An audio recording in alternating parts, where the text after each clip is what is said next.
Government থেকে আমরা জাতি আশা করেছিল, তারা কমিটমেন্ট দিয়ে আসছিল যে তারা নিরপেক্ষ থাকবে এবং তারা সংস্কার করবে, বিচার দৃশ্যমান করবে এবং নির্বাচন করবে।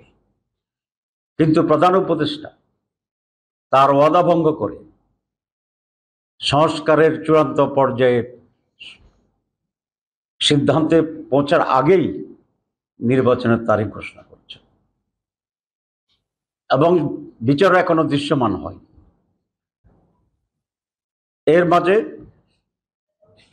উনি মনে হয় কোনো শক্তির কাছে মাথা নত করে প্রভাবিত হয়ে আবার একটি পরিকল্পিত নির্বাচনের দিকে এগিয়ে যাচ্ছেন বলে দেশবাসীর সন্দেহ পোষণ করছে। গতকালকে আপনারা দেখছেন যে একটা রোড ম্যাপ ঘোষণা করছে নির্বাচনের, এটা কি বলে, কি নকশা বলে, পথ নকশা বাংলা। কিন্তু অনেকগুলো বিষয় এখনো আনসেটেল রয়ে গেছে। নির্বাচন, ফেব্রুয়ারি নির্বাচনে জামাত ইসলামীর কোনো আপত্তি নেই। আমরা 15 ফেব্রুয়ারি নির্বাচন করার জন্য সারা দেশে প্রস্তুতি নিচ্ছি।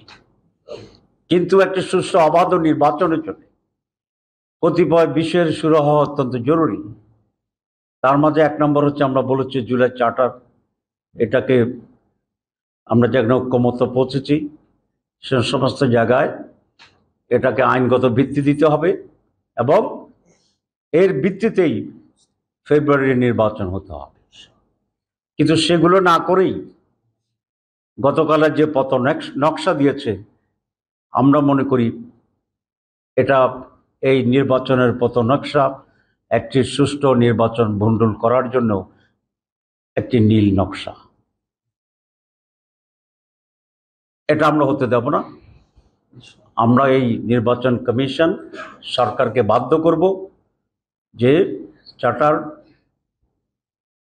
রিফর্ম চার্টারের মাধ্যমে, পিআরের মাধ্যমে আগামী নির্বাচন হতে হবে এবং সেটা বাধ্য করা হবে ইনশাআল্লাহ।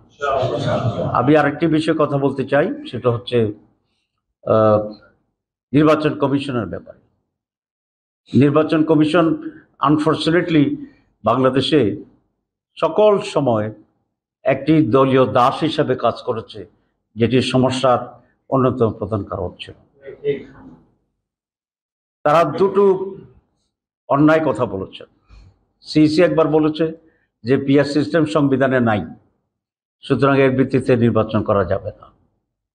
আবার গতকালও শুনেছি তার ব্রিফিং একজন বলেছেন। আসলে আমি আশা করি যে ওনারা সংবিধান সম্পর্কে ধারণা রাখেন। সংবিধানে নির্বাচন করার কথা বলা হয়েছে, কিন্তু কোন পদ্ধতিতে করা হবে এটা কিন্তু বলা হয়। সুতরাং আজকে দুটা পদ্ধতির প্রস্তাব, একটি আগের ট্রেডিশনাল যে পদ্ধতি কনস্টিটিউয়েন্সি ওয়াইজ, আর আমরা নতুন বলেছি পিআর সিস্টেম। সুতরাং এই দুইটা পদ্ধতির ভিতরে যে কোনো একটি সেটেল না হওয়া পর্যন্ত একটি সিস্টেমে নির্বাচনের পথ নকশা ঘোষণা করাটা এটা তাদের জন্য বড় ধরনের অপরাধ এবং অন্যায়। আমি সিসি সহ যিনি বলেছেন তাদেরকে এটা উড্র করার জন্য বলবো এবং দেশবাসীর কাছে ক্ষমা চাওয়ার জন্য বলবো। এরপরে যদি এ ধরনের কোনো বক্তব্য আসে তাহলে সিসির ব্যাপারে আমরা অনাস্থা জ্ঞাপন করব কিনা এটা আমাদেরকে ভেবে দেখতে হবে। প্রিয় ভাইরা,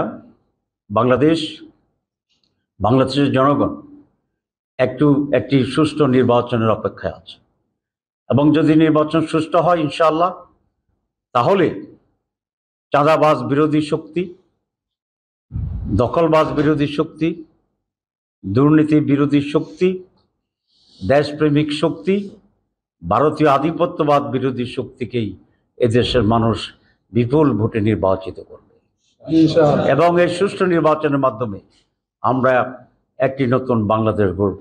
জামাত ইসলামী এবং তার সঙ্গে যে এলি আছে, আজকে প্রধান রাজনৈতিক শক্তিগুলো আমরা ঐক্যবদ্ধ আছি। একদিকে বিএনপি আর অন্যদিকে সকল রাজনৈতিক শক্তি, ইসলামিক এবং সেকুলার। সুতরাং এই যে পোলারাইজেশন, এদেশের মানুষ এই নতুন পোলারাইজেশনকে গ্রহণ করবে এবং তার অপেক্ষায় তারা আছে। আপনারা ডাটা দেখেছেন স্ট্যাটিস্টিক্স, যে 48% লোক কোনো মতামত দেয়নি, মানে তারা অবজার্ভ করছে কোন দিকে যাচ্ছে। এরা বিএনপি না, বিএনপি হলে তো বিএনপির পক্ষে মত দিত। এরা জামাত ইসলামীও নয়, জামাত ইসলামী করলে জামাতের পক্ষে মত দিত। এরা হচ্ছে অপেক্ষমান, দেশপ্রেমিক, সত্যিকার অর্থে দেশের কল্যাণকামী, পরিবর্তনশীল মানুষ।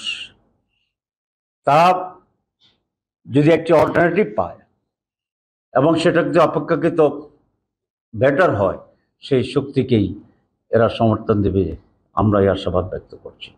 সুতরাং আগামী দিনের যে লড়াই নির্বাচনের মাধ্যমে, সেটা হচ্ছে সত্য এবং মিথ্যার লড়াই।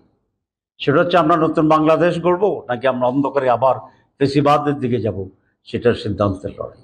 এই লড়াইয়ে জনগণ জিতবে ইনশাআল্লাহ। সবাইকে ধন্যবাদ।